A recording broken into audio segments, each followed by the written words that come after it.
നമസ്കാരം. വാർത്തകളും വിശേഷങ്ങളുമായി സൗത്ത് വിഷൻ മധ്യാഹ്ന വാർത്തയിലേക്ക് സ്വാഗതം. ഇന്നത്തെ പ്രധാന സംഭവ വികാസങ്ങളിലേക്ക്. അഷ്ടമുടിയും പരിസരവും വൃത്തിയുള്ളതാക്കി വികസനം നടത്തുമെന്ന് മന്ത്രി PC. Vishnunath. Sewage treatment plant സ്ഥാപിക്കും. ടൂറിസ്റ്റ് ഇൻഫർമേഷൻ കേന്ദ്രവും ശൌചാലയങ്ങളും അത്യാധുനിക രീതിയിൽ നവീകരിക്കും. സംസ്ഥാനത്തെ ഏറ്റവും മികച്ച ടൂറിസം ഹബാക്കി അഷ്ടമുടിയെ മാറ്റുമെന്നും മന്ത്രി.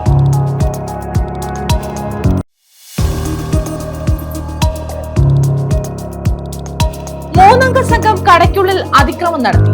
കൊല്ലം കൂട്ടിക്കടയിലായിരുന്നു സംഭവം. ബേക്കറിയിലെ ജീവനക്കാരന് മർദ്ദനമേറ്റു.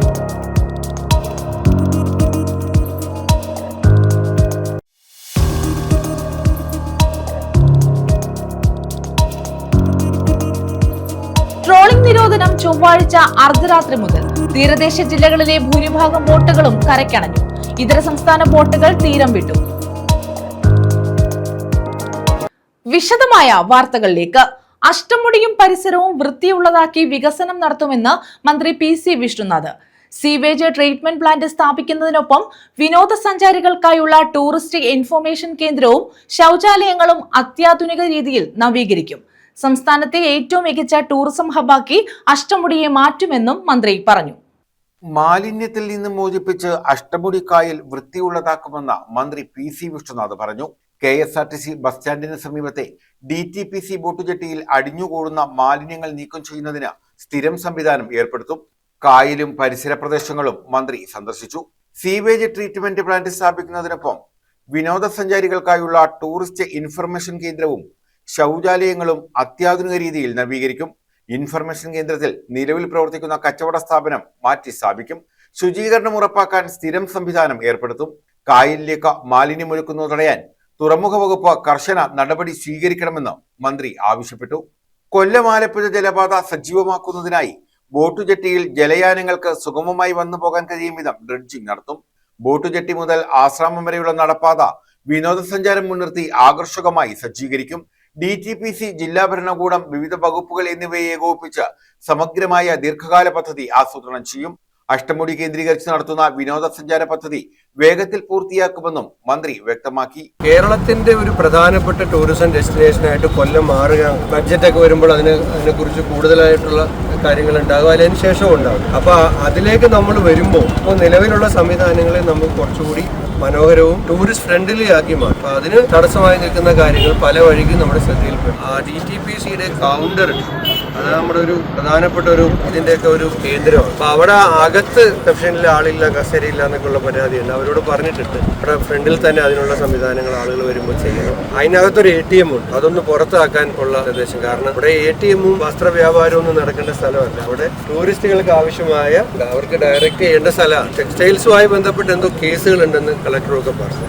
കേസുമായി ബന്ധപ്പെട്ട കാര്യങ്ങൾ നിയമപരമായി തന്നെ പരിശോധിച്ച് അത് തീർക്കണം. ATM കൗണ്ടറിന് വെളിയിലും സ്പേസ് ഉണ്ട്, അതിന് സൗകര്യമുണ്ട്. അത് പുറത്തോട്ടാക്കിയാൽ ഈ അവിടുത്തെ ജീവനക്കാർക്കും പലതരത്തിലുള്ള ആൾക്കാർ കുട്ടികളെ കൂടുതലായും അവർക്ക് പരിഗണിക്കാൻ കഴിയും. പിന്നെ ഇതിന്റെ ക്ലീനിങ് ഒരാഴ്ച കൂടുമ്പോൾ ചെയ്തുകൊണ്ടിരിക്കുകയാണെന്നാണ് പറഞ്ഞത്. അവിടെ കേട്ടൊരു പരാതി, ചെളി കോരിയും കരക്കിട്ട് വയ്ക്കും, പിന്നെ അത് എടുത്തുകൊണ്ട് പോയില്ലേ അവിടെ കിടന്ന് നാറും. മഴ പെയ്യുമ്പോൾ ഇത് വീണ്ടും ഇതിലേക്ക് തന്നെ ഇറങ്ങും. വരുമ്പോൾ അന്ന് തന്നെ ഇത് ഡിസ്പോസ് ചെയ്യാനുള്ള ഒരു കാര്യം ഉണ്ടാക്കി തന്നെ ചെയ്യണം എന്നുള്ള കാര്യം. DTPC സെന്റർ മുതൽ ആശ്രാമം വരെ നീളുന്ന പദ്ധതിയിൽ മെറീന, പുനർജനി ഇന്റർപ്രിട്ടേഷൻ കേന്ദ്രവും ഉദ്യാനവും, അഡ്വഞ്ചർ പാർക്ക്, കായൽ റെസ്റ്റോറന്റ്, ജൈവ വൈവിധ്യ നടപ്പാത എന്നിവയാണ് ഉൾപ്പെടുത്തിയിട്ടുള്ളത്. 59 കോടി രൂപയാണ് ചെലവ് പ്രതീക്ഷിക്കുന്നത്. കൊല്ലത്തിന്റെ പൗരാണിക ചരിത്രവും ജൈവ വൈവിധ്യവും അവതരിപ്പിക്കുന്ന പദ്ധതിയിൽ പ്രധാന ടൂറിസം കേന്ദ്രങ്ങളായ തെന്മല, ജഡായുപ്പാറ, മീൻപിടിപ്പാറ, സാമ്പ്രാണിക്കോടി എന്നിവിടങ്ങളെയും കോർത്തിണക്കും. ചിന്നക്കട ഉൾപ്പെടുന്ന നഗരഭാഗങ്ങളിൽ നിന്നും പദ്ധതി പ്രദേശത്തേക്ക് എത്തുന്നതിനായി മികച്ച യാത്രാ സൗകര്യമൊരുക്കുമെന്നും സംസ്ഥാനത്തെ പ്രധാനപ്പെട്ട ടൂറിസം ഹബായി കൊല്ലത്തെ മാറ്റുമെന്നും മന്ത്രി കൂട്ടിച്ചേർത്തു. അക്വാലാൻഡിൽ അവലോകന യോഗവും ചേർന്നു. Kerala tourism infrastructure limited MD Manoj പദ്ധതി വിശദീകരിച്ചു. ടൂറിസം വകുപ്പ് ഡയറക്ടർ M. അഞ്ജന അധ്യക്ഷത വഹിച്ചു.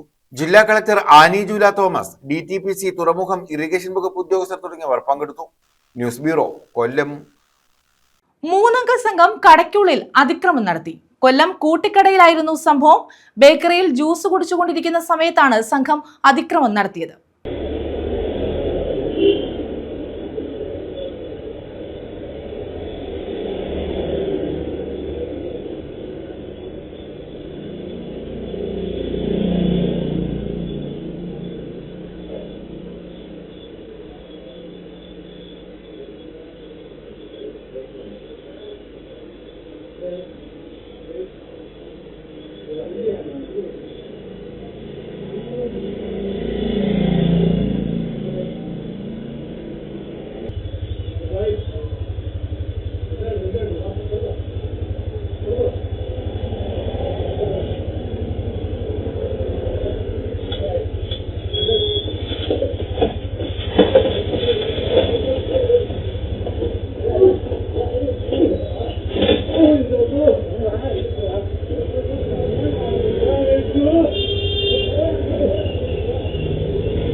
കൊല്ലം കൂട്ടിക്കടയിലായിരുന്നു സംഭവം.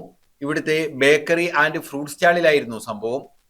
ജീവനക്കാരൻ ഭക്ഷണം കഴിച്ചുകൊണ്ടിരുന്ന സമയത്ത് 3 പേർ കടയ്ക്കുള്ളിലേക്ക് എത്തി. ഇവർ ജ്യൂസ് എടുത്ത് കുടിച്ചു.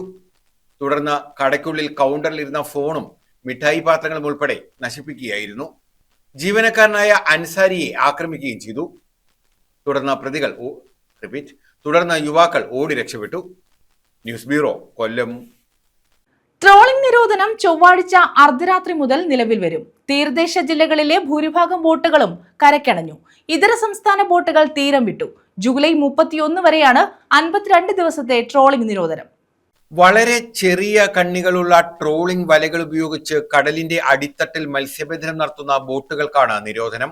മൺസൂൺ കാലത്ത് മത്സ്യസമ്പത്ത് സംരക്ഷിക്കുകയും ശാസ്ത്രീയ മത്സ്യബന്ധനം ഉറപ്പാക്കുകയും ചെയ്യുന്നതിനായാണ് നിരോധനം ഏർപ്പെടുത്തിയിട്ടുള്ളത്. മൺസൂൺ കാലയളവാണ് മത്സ്യങ്ങളുടെ പ്രജനന കാലം. തെക്കു പടിഞ്ഞാറൻ മൺസൂൺ ഈ പ്രക്രിയയ്ക്ക് ഏറ്റവും അനുയോജ്യമായ സമയമായതിനാൽ ട്രോളിംഗ് വഴി മത്സ്യമുട്ടകളും മത്സ്യങ്ങളും നശിക്കുന്നത് ഒഴിവാക്കേണ്ടത് അനിവാര്യമാണ്. സമുദ്ര മത്സ്യസമ്പത്ത് സുസ്ഥിരമായി നിലനിർത്താനാണ് നിയന്ത്രണം ഏർപ്പെടുത്തുന്നത്. പരമ്പരാഗത വള്ളങ്ങൾക്ക് 22 കിലോമീറ്റർ 12 നോട്ടിക്കൽ മൈൽ പരിധിയിൽ മത്സ്യം പിടിക്കാം. കടൽ സുരക്ഷയുമായി ബന്ധപ്പെട്ട പ്രവർത്തനങ്ങൾ കൃത്യമായി നിരീക്ഷിക്കാനായി ഔദ്യോഗിക പ്രതിനിധികളും ട്രേഡ് യൂണിയൻ നേതാക്കളും പ്രതിനിധികളും ഉൾപ്പെടുന്ന സംയുക്ത സമിതി രൂപീകരിച്ചിട്ടുണ്ട്. മത്സ്യലഭ്യത കുറയുകയും ചെലവ് വർദ്ധിക്കുകയും ചെയ്തതോടെ ബോട്ടുകൾ പലതും പൊളിച്ച് വിറ്റൊഴിവാക്കേണ്ട അവസ്ഥയിലാണെന്ന് ബോട്ടുടമകൾ പറയുന്നു. 15 വർഷം കഴിഞ്ഞ ബോട്ടുകൾക്ക് നിലവിൽ ലൈസൻസ് പുതുക്കി നൽകാത്തതും മേഖലയെ കൂടുതൽ പ്രതിസന്ധിയിലാക്കിയിട്ടുണ്ട്. തൊഴിലാളികളിൽ നല്ലൊരു പങ്കും ഇതര സംസ്ഥാനക്കാരാണ്. ഇവരെല്ലാം നാട്ടിലേക്ക് മടങ്ങിയതും ട്രോളിംഗ് നിരോധനത്തിന് മുൻപ് തന്നെ മത്സ്യബന്ധന മേഖല നിശ്ചലമാകാൻ ഇടയായതായി ബോട്ടുടമകൾ പറയുന്നു. ട്രോളിംഗ് കാലയളവ് മത്സ്യത്തൊഴിലാളികൾക്ക് വറുതിയുടെ കാലം കൂടിയാണ്. 47 ദിവസമായിരുന്ന ട്രോളിംഗ് കാലയളവാണ് ഇപ്പോൾ 52 ദിവസമായി വർദ്ധിപ്പിച്ചിട്ടുള്ളത്. പല ബോട്ടുകളും കടുത്ത നഷ്ടം സഹിച്ചാണ് തുടരുന്നത്. ഈ ട്രോളിംഗ് നിരോധനം എന്ന് പറയുന്ന സംഭവം ഈ ശാസ്ത്രീയമായി ഇവർ പറയുന്നത് ഈ ടൈം കൊഞ്ച് മുട്ടയിടുന്നു എന്നാണ് പറയുന്നത്. പക്ഷെ ഒരിക്കലും അല്ല. കൊഞ്ച് ഒരിക്കലും മുടിക്കുന്നെന്ന് ഞങ്ങൾ പറയുന്നത്, മുട്ടയിടുന്നു പറയുന്നില്ല. മുടിക്കുന്ന സമയം എന്ന് പറഞ്ഞാൽ അത് ഫെബ്രുവരി, മാർച്ച്, ഏപ്രിൽ മാസങ്ങളിലാണ്. ഈ സമയത്തെന്ന് പറഞ്ഞാൽ കൊഞ്ച് വന്ന് കയറി ഇറങ്ങിപ്പോകുന്ന സമയം. അപ്പം ഇപ്പോൾ എന്തായാലും കിട്ടേണ്ട ടൈമാണ് ഈ നിരോധനം യഥാർത്ഥത്തിൽ വെക്കുന്നത്. ഡീസൽ വില വർധനവ് മേഖലയെ കാര്യമായി ബാധിച്ചിട്ടുണ്ടെന്ന് തൊഴിലാളികൾ പറഞ്ഞു. ബോട്ടുകാർക്ക് ഇപ്പോൾ ഡീസലിൻ്റെ വില കൂടിക്കൊണ്ടിരിക്കുന്നു. ഒരു വണ്ടിക്ക് അടിക്കുന്ന ഡീസലല്ല ഒരു ബോട്ടുകാരൻ അടിക്കുന്നത്. 1000 ഡീസൽ, 1500 ഡീസലൊക്കെ അടിച്ചാണ് 2 ദിവസം വലിക്കാൻ പോകുന്നത്. 5 ദിവസം വലിക്കുന്ന ബോട്ടുണ്ട്. അപ്പോൾ ഒരു 5 ദിവസം വലിച്ചു വരുന്ന ബോട്ടെന്ന് വെച്ചാൽ 3500 3000 ഡീസലാണ്. ചെറുബോട്ടുകൾക്ക് 3 ദിവസത്തോളം കടലിൽ കഴിയാൻ 600 ലിറ്റർ വരെ ഡീസൽ വേണ്ടിവരും. ഒരാഴ്ച കടലിൽ കിടന്ന് മത്സ്യബന്ധനം നടത്തുന്ന ബോട്ടുകൾക്ക് 2000 ലിറ്റർ ഡീസലാണ് വേണ്ടത്. 8 തൊഴിലാളികൾ ചെറുബോട്ടിലും 12 മുതൽ 14 വരെ ജീവനക്കാർ വലിയ ബോട്ടുകളിലും ഉണ്ടാവും. ഇവർ കടലിൽ കഴിയുന്ന ഒരു ദിവസത്തിന് ഒരാൾക്ക് 500 രൂപയാണ് ബത്തയായി നൽകുന്നത്. ഈ 52 ദിവസവും നമ്മൾ ജോലി ചെയ്ത് കയറുന്നതല്ലാതെ പിന്നെ നമുക്ക് പ്രത്യേകിച്ചൊന്നും കിട്ടാനൊന്നുമില്ല. അപ്പം നമ്മൾ ചെയ്യുന്നതെന്ന് പറഞ്ഞാൽ നമ്മൾ തൊഴിലാളിയാണ്, നമ്മൾ മുതലാളിയല്ല, നമ്മൾ തൊഴിലാളിയാണ്. അപ്പം നമ്മൾ ചെയ്യുന്നതെന്ന് പറഞ്ഞാൽ മറ്റുള്ളവരെ അല്ലെങ്കിൽ മുതലാളിമാരിൽ നിന്നൊക്കെ പറ്റ് മേടിക്കും. 50,000 ഒക്കെ മേടിച്ചിട്ടാണ് നമ്മൾ നിൽക്കുന്നത്. അല്ലെങ്കിൽ പലിശയ്ക്ക് എടുത്ത് 52. അത് കഴിഞ്ഞ് നമ്മൾ ജോലിക്ക് ഇറങ്ങുമ്പം ഈ പൈസ അങ്ങോട്ട് കൊടുക്കും. അപ്പോൾ അത് തീർന്നു. ഈ സമണി എന്ന് പറഞ്ഞാൽ സർക്കാരിൽ നിന്ന് നമുക്ക് പ്രത്യേകിച്ച് ഒന്നും കിട്ടാനില്ല. നമുക്ക് കിട്ടുമെന്ന് പറഞ്ഞാൽ നമ്മൾ അടയ്ക്കുന്ന പൈസക്കകത്ത് നിന്ന് കിട്ടിക്കൊണ്ടിരുന്നുണ്ട് ഇതുവരെ. ന്യൂസ് ബ്യൂറോ, കൊല്ലം. മരം വീണ് വീട് തകർന്നു. പൂയപ്പള്ളി മരുതമൺ പള്ളിയിലാണ് സംഭവം. ഉറങ്ങിക്കിടന്ന മുൻ പഞ്ചായത്ത് അംഗത്തിനും മക്കൾക്കും പരിക്കേറ്റു. മരുതമൺ പള്ളി മിഷൻ വിളയിൽ അനിൽകുമാറിന്റെ വീടിന് മുകളിലേക്കാണ് പ്ലാവിന്റെ ശിഖരം ഒടിഞ്ഞു വീണത്. വീട്ടിലുണ്ടായിരുന്നവർ അത്ഭുതകരമായാണ് രക്ഷപ്പെട്ടത്. കനത്ത കാറ്റിലും മഴയിലുമാണ് വീടിന് മുകളിലേക്ക് പ്ലാവ് ഒടിഞ്ഞു വീണത്. പൂയപ്പള്ളി മരുതമൺപള്ളി വിഷൻ വിളയിൽ വടക്കങ്കര മുകൾവിള വീട്ടിൽ അനിൽകുമാറിന്റെ വീടിന് മുകളിലേക്കാണ് മരക്കൊമ്പ് ഒടിഞ്ഞു വീണത്. തിങ്കളാഴ്ച പുലർച്ചെയായിരുന്നു സംഭവം. അനിൽകുമാറും മക്കളും സാരമായ പരിക്കുകളോടെ അത്ഭുതകരമായി രക്ഷപ്പെടുകയായിരുന്നു.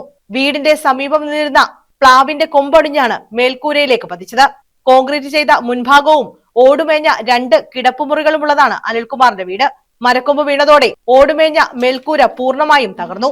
അനിൽകുമാറിന്റെ സംയോജിതമായ ഇടപെടലിലാണ് ഉറക്കത്തിലായിരുന്ന കുട്ടികളെയും ഭാര്യയെയും സുരക്ഷിതമായി വീടിന്റെ പുറത്തേക്ക് എത്തിച്ചത്. സംഭവം എന്ന് പറഞ്ഞാൽ ഞാൻ എന്റെ മോൻ അച്ഛന്ന് വിളിക്കുന്ന കേട്ടും കൊണ്ടാണ് ഞാൻ എഴുന്നേക്കുന്നത്. അപ്പൊ എന്റെ കുഞ്ഞിനെ ഞാൻ വിളിക്കുന്നു, മോനെ മോനെ എന്ത് പറ്റിയെന്നാണ് ഞാൻ ചോദിക്കുന്നത്. അപ്പോഴത്തേനും എന്റെ കുഞ്ഞ് അമ്മ ഓടിടിഞ്ഞ് വീണ് എന്ന് പറയുന്നത് മാത്രമേ ഞാൻ കേൾക്കുന്നുള്ളൂ. അപ്പോഴത്തേനും എന്റെ കുഞ്ഞുങ്ങൾ അവരെല്ലാവർക്കും ആങ്ങളെയും കുഞ്ഞുങ്ങളുമാണ്. അപ്പോഴത്തേനും അവര് ബ്ലഡ് ഇങ്ങനെ ഒഴുകുന്നത് മാത്രമേ എനിക്ക് ഓർമ്മയുള്ളൂ. അപ്പോഴും പെട്ടെന്ന് വണ്ടി എടുക്കുന്നു, കുഞ്ഞുങ്ങളെ രണ്ടിനെയും എന്റെ ആങ്ങളെയും നാത്തൂനെയും കൊണ്ടുപോകുന്ന ആ രംഗമാണ് ഞാൻ കാണുന്നത്. ഇറങ്ങി വന്നപ്പോഴത്തേനും കുഞ്ഞുങ്ങൾ ബ്ലഡ് നിൽക്കുന്നത്, ബ്ലഡ് തലയിൽ കൂടെ ഒഴുകുന്നു. കുഞ്ഞുങ്ങളെ എവിടെയൊക്കെ മുറിവുണ്ടെന്നൊന്നും എനിക്ക് അന്നേരം അറിയാൻ വയ്യ. ശബ്ദം കേട്ട് ഓടിയെത്തിയ നാട്ടുകാരും അയൽവാസികളും ചേർന്നാണ് പരിക്കേറ്റ കുടുംബത്തെ ആശുപത്രിയിലേക്ക് മാറ്റാൻ സഹായിച്ചത്. അപകടത്തിൽ സാരമായി പരിക്കേറ്റ കുട്ടികളെ ആദ്യം പാരിപ്പള്ളി മെഡിക്കൽ കോളേജ് ആശുപത്രിയിലും തുടർന്ന് വിദഗ്ധ ചികിത്സയ്ക്കായി തിരുവനന്തപുരം SUT ആശുപത്രിയിലേക്ക് മാറ്റി. ന്യൂസ് ബ്യൂറോ, കൊല്ലം. പവിത്രേശ്വരം ഗ്രാമപഞ്ചായത്തിലെ മാറനാട് കുടിവെള്ളക്ഷാമം. കാലവർഷം എത്തിയെങ്കിലും കിണറുകളിൽ വെള്ളമില്ല. വാട്ടർ അതോറിറ്റിയുടെ കുടിവെള്ളം പൈപ്പ് പൊട്ടി പാഴാവുകയാണ്. കുടിവെള്ള പ്രശ്നത്തിന് പരിഹാരം കാണണമെന്നാണ് നാട്ടുകാരുടെ ആവശ്യം. പവിത്രേശ്വരം ഗ്രാമപഞ്ചായത്തിൽ മാറനാട് പടിഞ്ഞാറ് 6-ാം വാർഡിലാണ് കുടിവെള്ളക്ഷാമം നേരിടുന്നത്. മഴ പെയ്തെങ്കിലും കിണറുകളിൽ വെള്ളമില്ലാത്ത അവസ്ഥയാണ്. വാട്ടർ അതോറിറ്റിയുടെ പൈപ്പിൽ നിന്ന് വരുന്ന കുടിവെള്ളം പൈപ്പ് പൊട്ടി പാഴാകുന്ന സ്ഥിതിയുമുണ്ട്. ശക്തമായ നീരൊഴുക്ക് കാരണം ഇതുവഴിയുള്ള റോഡും തകർന്ന നിലയിലാണ്. മാസത്തിൽ 1-2 തവണയാണ് ഇവിടെ കുടിവെള്ളം പഞ്ചായത്ത് ടാങ്കറിൽ എത്തിക്കുന്നത്. പൈപ്പ് പൊട്ടി കുടിവെള്ളം പാഴാകുന്ന അവസ്ഥ പലതവണ അധികാരികളുടെ ശ്രദ്ധയിൽപ്പെടുത്തിയെങ്കിലും ഇതുവരെ യാതൊരു നടപടിയും ഉണ്ടായിട്ടില്ലെന്ന് പ്രദേശവാസികൾ പറയുന്നു. സാർ, ഇതിലെ കൂടെ ഈ ഉള്ള പൈപ്പ് ലൈൻ 2 സൈഡിൽ കൂടെ പൊട്ടി വെള്ളം ഒലിച്ചിട്ട് റോഡ്, ഞങ്ങളുടെ ആകപ്പാടെ റോഡില്ല. അതിൻ്റെ കൂടെ ഉള്ള റോഡ് ഇങ്ങനെ കുത്തി ഒലിച്ച് വെള്ളം പോയിട്ട് ആൾക്കാർക്ക് നടന്നു പോകാൻ പോലും പറ്റാത്ത കണ്ടീഷനിലാണ് ഇപ്പോൾ റോഡ് കിടക്കുന്നത്. ഇപ്പോൾ അത് വെള്ളം കൂടെ കുത്തി ഒലിക്കുമ്പോൾ അത് മൊത്തത്തിൽ അങ്ങ് ഒലിച്ച് താഴോട്ട് പോവുക പതിവ്. അത് അധികൃതരോട് പറഞ്ഞിട്ട് അവരാരും ശ്രദ്ധിക്കുന്നില്ല. പഞ്ചായത്ത് അധികൃതരെയും ഈ വെള്ള അതോറിറ്റിയുടെ ആൾക്കാരെ എല്ലാം ഞങ്ങൾ വിളിച്ച് പരാതി പറഞ്ഞു. അവരാരും പക്ഷെ അതിനെപ്പറ്റി ഒന്ന് നോക്കിയോ കാണുകയോ ഒന്നും ചെയ്യുന്നില്ല. ഒരു പ്രാവശ്യം ആരോ വന്ന് എന്തൊക്കെയോ ചെയ്ത് വെച്ചിട്ട് പോയി. 2 ദിവസം വലിയ കുഴപ്പമില്ലായിരുന്നു. പിന്നെ വീണ്ടും പഴയതിനേക്കാളും കൂടുതൽ ഇതിലെ കൂടെ വെള്ളം വരുന്ന സമയത്തെല്ലാം ഈ പൈപ്പ് ലൈൻ പൊട്ടിയിട്ട് വെള്ളം ശരിക്കും ഒഴുകിപ്പോയി റോഡ് പോലും നാശമായി കിടക്കുക. സ്വന്തമായി കിണറില്ലാത്ത നിരവധി കുടുംബങ്ങൾ ഇവിടെയുണ്ട്. ഇവർ ആശ്രയിക്കുന്നത് വാട്ടർ അതോറിറ്റിയുടെ പൈപ്പിനെയാണ്. പൈപ്പ് പൊട്ടി ജലം പാഴാകുന്നത് കാരണം സമയാസമയങ്ങളിൽ ലഭിക്കേണ്ട വെള്ളം ലഭിക്കുന്നില്ലെന്നും ഇവർ പരാതി പറയുന്നു. പൈപ്പ് ലൈൻ തന്ന് കുടിവെള്ളം ഇല്ല, എല്ലാം നശിച്ച് റോഡ് ഒലിച്ചു പോവുകയാണ്. അവരുടെ അടുത്ത് പറഞ്ഞിട്ടൊന്നും അവർ ചെയ്യുന്നില്ല. കുടിവെള്ള ക്ഷാമമുണ്ട്. ഇത്രയും പെട്ടെന്ന് ഇത് ശരിയാക്കി തരണം. കൊണ്ടുവരാൻ ഒക്കത്തില്ല സാറേ, ഈ റോഡ് കൊള്ളത്തില്ല. ഒരു പ്രാവശ്യം വന്നപ്പോ ഇതില് കൊണ്ടുവരാൻ ഒക്കത്തില്ല. വരാൻ ഒക്കത്തില്ല. വണ്ടി കൊണ്ടുവരാൻ ഒക്കത്തില്ല. വണ്ടിക്ക് വരാൻ അസൗകര്യ. അതുകൊണ്ട് പൊട്ടി തുളിഞ്ഞു കിടക്കുന്നുണ്ട്. ഒരു നാട് കുടിവെള്ളത്തിനായി നെട്ടോട്ടമോടുമ്പോഴും കൺമുന്നിലൂടെ വെള്ളം പാഴായി പോകുന്നത് അധികാരികളുടെ ശ്രദ്ധയിൽപ്പെടണമെന്നാണ് നാട്ടുകാരുടെ ആവശ്യം. ഇവിടെ കുടിവെള്ള ക്ഷാമം അനുഭവപ്പെടുന്ന വാർഡാണ്. അതിലുപരി ഇവിടെ 2 വശവും നമുക്ക് പൈപ്പ് ലൈൻ സ്ഥാപിച്ച് ഒരു കുറെ നാളുകൾ കഴിഞ്ഞതിന് ശേഷം ഇങ്ങനെ ഇത് പൊട്ടി വെള്ളം റോഡിലൂടെ ഒലിച്ചു പോവുക പതിവാണ്.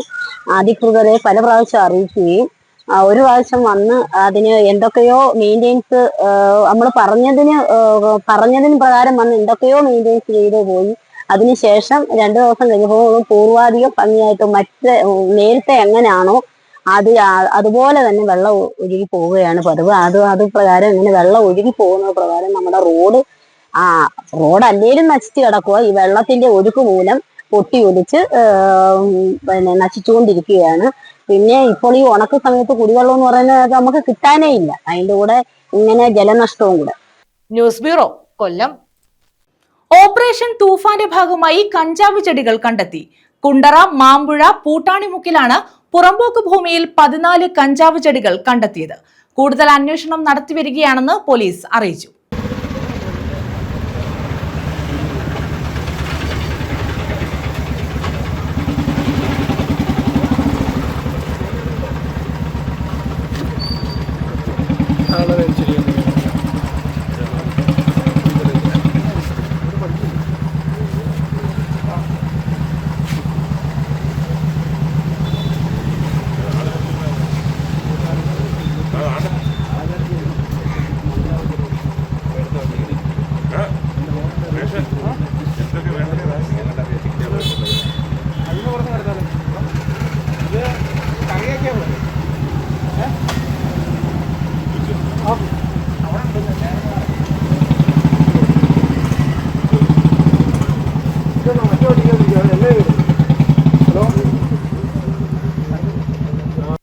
കുണ്ടറ മാമ്പുഴ പൂട്ടാണിമുക്കിന് റോഡിന് ചേർന്നുള്ള ആളൊഴിഞ്ഞ പുറമ്പോക്ക് ഭൂമിയിൽ ചെറുതും വലുതുമായിട്ടുള്ള 14ഓളം കഞ്ചാവ് ചെടികളാണ് കൊല്ലം റൂറൽ ഡാൻസ് ആപ്പ് ടീമും കുണ്ടറ പോലീസും ചേർന്ന് പിടികൂടിയത്. ഇത് ആസൂത്രിതമായി നട്ടുവളർത്തി പരിപാലിച്ചു പോന്നിട്ടുള്ളതാണോ എന്ന് പോലീസ് അന്വേഷിച്ചു വരികയാണ്. സംസ്ഥാനത്താകെ നടന്നുവരുന്ന ഓപ്പറേഷൻ തൂഫാൻ ദ നാർക്കോ ഹണ്ടിന്റെ ഭാഗമായി കൊല്ലം റൂറൽ SP വിഷ്ണു പ്രദീപിന്റെ നിർദ്ദേശത്തിൽ ജില്ലയിലാകെ ലഹരി മാഫിയക്കെതിരെ കർശന നടപടികൾ സ്വീകരിച്ചു വരികയാണ്. ഓപ്പറേഷൻ തൂഫാൻ തുടങ്ങിയതിനു ശേഷം നിരവധി പേർ കഞ്ചാവ്, അനധികൃത മദ്യക്കച്ചവടം, അനധികൃത പുകയില ഉൽപ്പന്ന കച്ചവടം എന്നിവ ചെയ്ത നിരവധി ആളുകളെ പിടികൂടിയിട്ടുണ്ട്. ജില്ലയിൽ തുടർന്നും ലഹരി മാഫിയക്കെതിരെ വിട്ടുവീഴ്ചയില്ലാത്ത നടപടി സ്വീകരിക്കുമെന്ന് കൊല്ലം റൂറൽ SP അറിയിച്ചിട്ടുള്ളതാണ്. Kundara police station sub inspector Rahul, CPO Sajith, DANSAF additional SI Vinod Kumar, CPOമാരായ സജിമോൻ, വിപിൻ ക്ലീറ്റസ്, ദിലീപ്, ആകാശ്, നഹാസ് എന്നിവർ പരിശോധനയിൽ പങ്കെടുത്തു.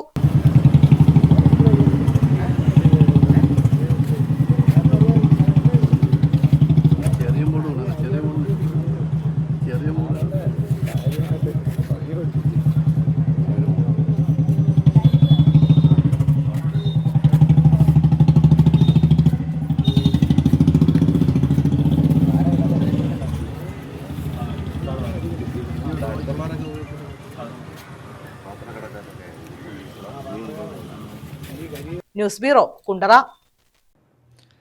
നാവിൽ ചവർപ്പിന്റെ രുചിയുമായി കിഴക്കൻ മലയിൽ മൂട്ടിമരങ്ങൾ കായ്ച്ചു തുടങ്ങി. അധികം വിപണികളിലേക്ക് എത്താത്ത മൂട്ടിപ്പഴങ്ങൾക്കായി നിരവധി ആളുകൾ കാട് കയറുന്നു.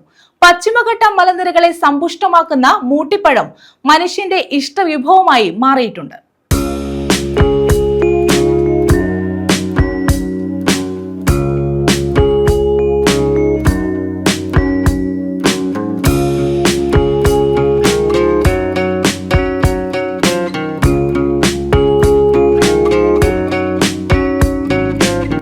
കേരളത്തിലെ വനമേഖലയിൽ അപൂർവമായി കാണപ്പെടുന്ന പഴവർഗ്ഗമാണ് മൂട്ടിപ്പഴം. മൂട്ടിക്കായ്പൻ, കുന്തപ്പഴം, മൂട്ടിപ്പഴം, മൂട്ടിപ്പുളി എന്നീ പേരുകളിലാണ് പ്രാദേശികമായി ഇതറിയപ്പെടുന്നത്. വേനൽക്കാലത്ത് പൂവിടുന്ന മൂട്ടിമരം കാലവർഷത്തോടെയാണ് കായ്ക്കുന്നത്. മരത്തിന്റെ തായ്തടിയിൽ മാത്രമാണ് കായ്കൾ ഉണ്ടാകുക. ജൂൺ ജൂലൈ മാസത്തിലാണ് ഫലം പാകമാകുന്നത്. പശ്ചിമഘട്ടത്തിലെ തനത് സ്പീഷ്യസിൽപ്പെട്ട ഫലവൃക്ഷമാണ് മൂട്ടിമരം. ഒരു കാലത്ത് ആദിവാസികൾ മാത്രം ഉപയോഗിച്ചിരുന്ന ഫലം സാധാരണക്കാർക്ക് ലഭിച്ചു തുടങ്ങിയിട്ട് ഏറെക്കാലമായിട്ടില്ല. ഇതിന്റെ തോടും അച്ചാറിടുന്നതിന് ഉപയോഗിക്കാറുണ്ട്. പഴം അധികവും മരത്തിന്റെ ചുവട്ടിലാണ് ഉണ്ടാകുന്നത്. ഇതിനാലാകാം മൂട്ടിപ്പഴം എന്ന പേര് ലഭിച്ചത്.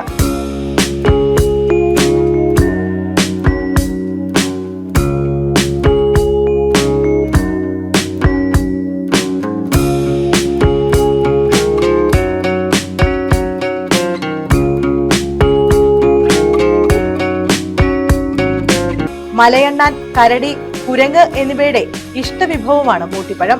ഉൾക്കാടുകളിൽ ധാരാളം മൂട്ടിമരങ്ങൾ ഉള്ളതായി വനവാസികൾ പറയുന്നു.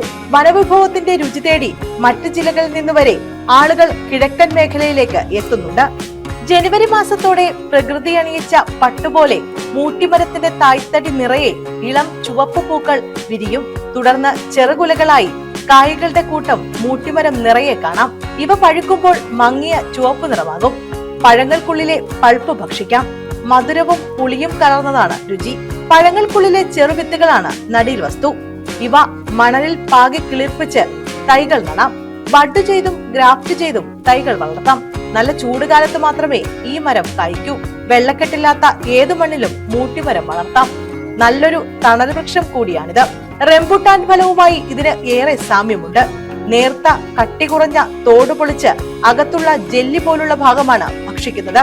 ഉദരരോഗത്തിന് മൂട്ടിപ്പഴം ഉത്തമമാണെന്നും ഡെങ്കിപ്പനി ബാധിതർ മൂട്ടിപ്പഴം കഴിക്കുക വഴി രക്തത്തിലെ കൗണ്ടിന്റെ അളവ് വർദ്ധിക്കുന്നതായും പറയപ്പെടുന്നു. വനത്തിൽ താനെ മുളച്ചു വളരുന്ന മൂട്ടിമരം കായ്ക്കാൻ ഏകദേശം 6 മുതൽ 8 വർഷമെടുക്കും. ന്യൂസ് ബ്യൂറോ, കൊല്ലം. ബംഗ്ലാദേശ് സ്വദേശികളായ ദമ്പതികൾ ചവറയിൽ അറസ്റ്റിൽ. വ്യാജരേഖകൾ ഉപയോഗിച്ച് അനധികൃതമായി കുടിയേറിയതിനാണ് അറസ്റ്റ്. പാസ്പോർട്ട്, വിസ എന്നിവയില്ലാതെ രാജ്യത്ത് അനുമതിയില്ലാതെയും ഇവർ താമസിച്ചു വരികയായിരുന്നു. 10 വർഷം മുമ്പ് കേരളത്തിലെത്തിയ ഇവർ ചാലക്കുടി, കരുനാഗപ്പള്ളി, ചവറ എന്നിവിടങ്ങളിലായാണ് താമസിച്ചു വന്നത്. സിറ്റി പോലീസ് കമ്മീഷണർക്ക് ലഭിച്ച രഹസ്യ വിവരത്തെ തുടർന്നായിരുന്നു അറസ്റ്റ്. അനധികൃതമായി ഇന്ത്യയിലെത്തി നീണ്ടകരയിൽ താമസിച്ചു വന്ന ബംഗ്ലാദേശ് സ്വദേശികളായ ദമ്പതിമാരെയാണ് ചവറ പോലീസ് അറസ്റ്റ് ചെയ്തത്. ധാക്കയിലെ ബഹർഹട്ട് ജില്ലയിൽ ഗുൽഷാഗലി വാർഡ് 4 സ്വദേശി മെലൻ ഖാൻ, ഭാര്യ മുഗൾ ഖണ്ടാൽ എന്നിവരെയാണ് അറസ്റ്റ് ചെയ്തത്. സിറ്റി പോലീസ് കമ്മീഷണർ എം ഹേമലതയ്ക്ക് ലഭിച്ച രഹസ്യ വിവരത്തിന്റെ അടിസ്ഥാനത്തിൽ നടത്തിയ പരിശോധനയിലാണ് ഇവർ പിടിയിലായത്.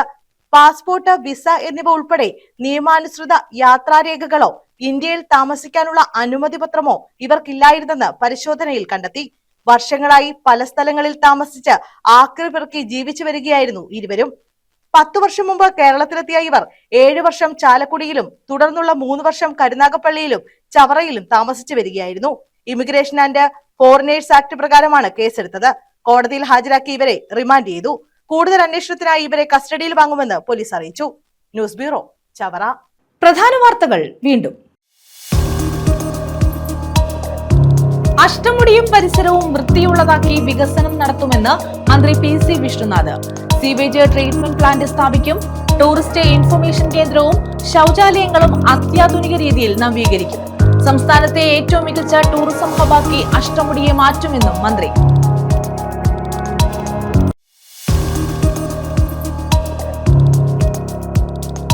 3 അംഗ സംഘം കടയ്ക്കുള്ളിൽ അതിക്രമം നടത്തി. കൊല്ലം കൂട്ടിക്കടയിലായിരുന്നു സംഭവം. ബേക്കറിയിലെ ജീവനക്കാരന് മർദ്ദനമേറ്റു.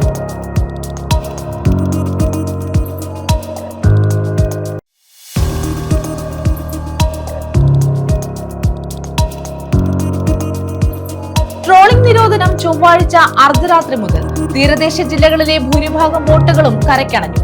ഇതര സംസ്ഥാന ബോട്ടുകൾ തീരം വിട്ടു. ഈ വാർത്താ ബുള്ളറ്റിൻ പൂർണ്ണമാകുന്നു. നമസ്കാരം.